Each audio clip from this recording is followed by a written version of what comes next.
Hello, everyone. Welcome back to Kudlow. I'm Larry Kudlow. So, President Biden out on the stump today. Take a listen to what he said. A job is about a lot more than a paycheck. It's about your dignity. It's about respect.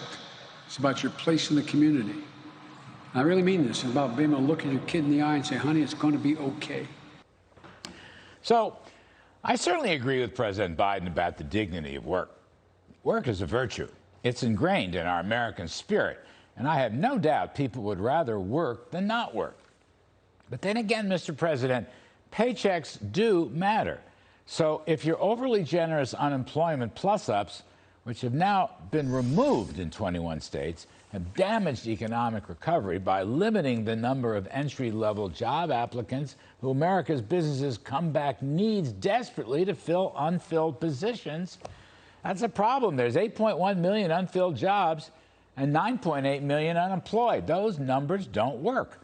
And the wedge between job openings and job fillings is exactly the unnecessarily generous job benefits that so many states have wisely removed. And again, everybody wants America to be back. Look, I spent 3 years working for a president who wanted America to be first. But here, too, Mr. Biden has a gap between his rhetoric and his policies.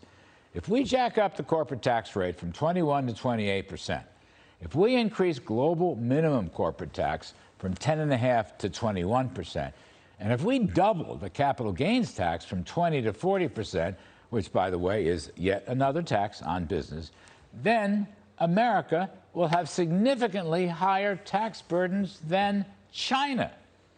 That's not America first. In fact, it won't even be America second, because most of our European friends and our Asian friends will have much lower business and investment taxes than the U.S. will. And that means we go back to the days of corporate inversions, overseas domiciles, building businesses abroad rather than home, and all the uncompetitive tax and regulatory obstacles to jobs and prosperity that we had before. Now, just last evening, we had a whole show on why taxes matter and why incentives matter and why markets matter.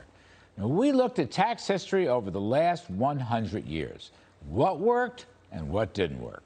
In the Mellon-Coolidge 20s, the JFK 60s, the Reagan 80s and 90s, and the Trump years, lower tax burdens produced phenomenal economic prosperity. As my former boss Ronald Reagan put it, lower tax rates mean greater freedom. And whenever we lower the tax rates, our entire nation is better off. And as JFK put it, the Democrat, middle and higher income families are both consumers and investors. And the present rates ranging up to 91% not only check consumption, but discourage investment and encourage the diversion of funds and efforts into activities aimed more at the avoidance of taxes than the efficient production of goods. Note, encourage, discourage. Those are ways of saying incentives.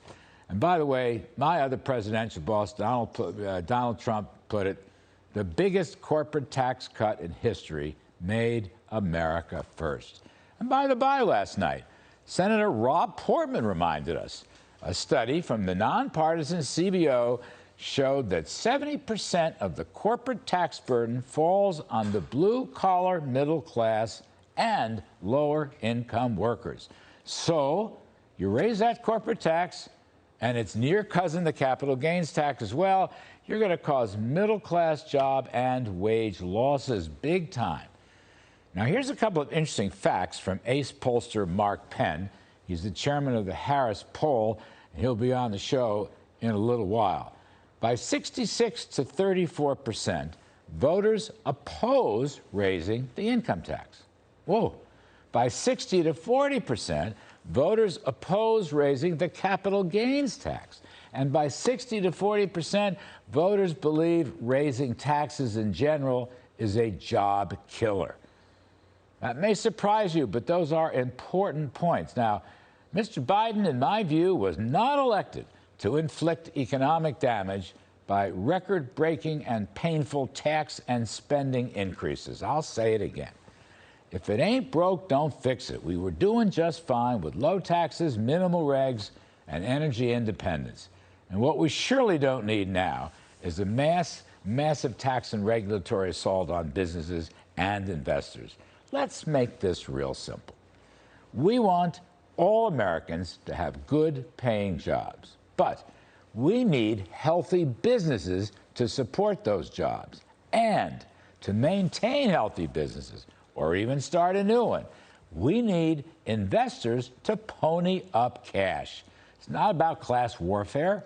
It's about how our market system cooperatively integrates investors and the workforce. Each bolsters the other.